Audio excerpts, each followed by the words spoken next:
आहे कोल्हापूर पोलीस दल, वृक्षप्रेमी संस्था आणि जी स्थानिक नागरिक यांचे संयुक्त विद्यमाने आज प्रजासत्ताक दिनाच्या पार्श्वभूमीवर, पुढील आठवड्यातच प्रजासत्ताक दिन आहे, त्याच्या पार्श्वभूमीवर आपण करवीर पोलीस ठाण्याचा जो परिसर आहे या परिसराचं सुशोभीकरण आणि एक निसर्गसंपन्न असा परिसर व्हावा या दृष्टिकोनातून जी आपण आज वृक्षारोपण मोहीम आयोजित केली आहे त्या मोहिमेला उपस्थित सर्वप्रथम सर्व सदस्य आणि पोलीस कर्मचाऱ्यांचं, अधिकाऱ्यांचं मी स्वागत करतो या ठिकाणी.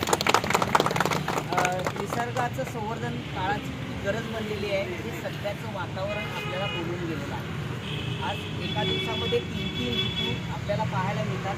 हे वाईट गोष्टींचं द्योतक आहे. याचं कारण फक्त आणि फक्त वृक्षतोड आणि निसर्गाचा ढासळत चाललेला समतोल आहे.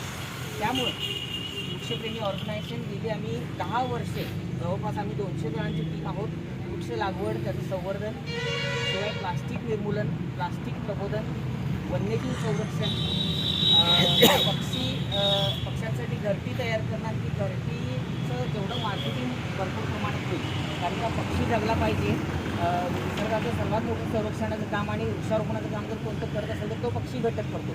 त्यासाठी एक आपली वेगळी टीम तयार करते. असे 16-17 मुद्द्यांवर आम्ही 9 वर्ष काम करतो. त्यामध्ये व्यावसायिक आहेत, विद्यार्थी आहेत, लखपती करोडपतीसुद्धा आहेत. परंतु निसर्गाच्या पुढं आम्ही सर्वजण शून्य आहोत. आपण आपला जन्म ह्या मातीतला आहे, त्यामुळे आपण स्वतःला 0 लेवलला ठेवूनच निसर्गसेवा करायची या उद्देशानं आणि कृतज्ञतेच्या भावनेतून जी आपली नातं आहे या जमिनीशी, या निसर्गाशी, आणि त्याविषयी आपण कृतज्ञता व्यक्त केली पाहिजे. कारण का आपल्याला जे काही आपण ग्रहण करतोय, अंगावरचा कपडासुद्धा आपला नाही आहे, हा सगळा निसर्गातला आहे. त्यामुळे माझं असं काही या पृथ्वीतलावर असं नाहीच आहे, हे सगळं निसर्गाचं आहे. त्यामुळे त्यालाच परमेश्वर मानून आम्ही निसर्ग सेवा गेली 9 वर्षे अविरतपणे करतो आहोत. मी अभिनंदन करतो निरीक्षक साहेबांचं की त्यांनी आम्हाला ह्या कार्यक्रमासाठी परवानगी दिली आणि आज स्वतः त्यांचे अधिकारी, कर्मचारी जातीनिशी या ठिकाणी उपस्थित आहेत. तो असंच समन्वयानं, तर पोलीस म्हटले की मनामध्ये एक वेगळी प्रतिमा तयार होते.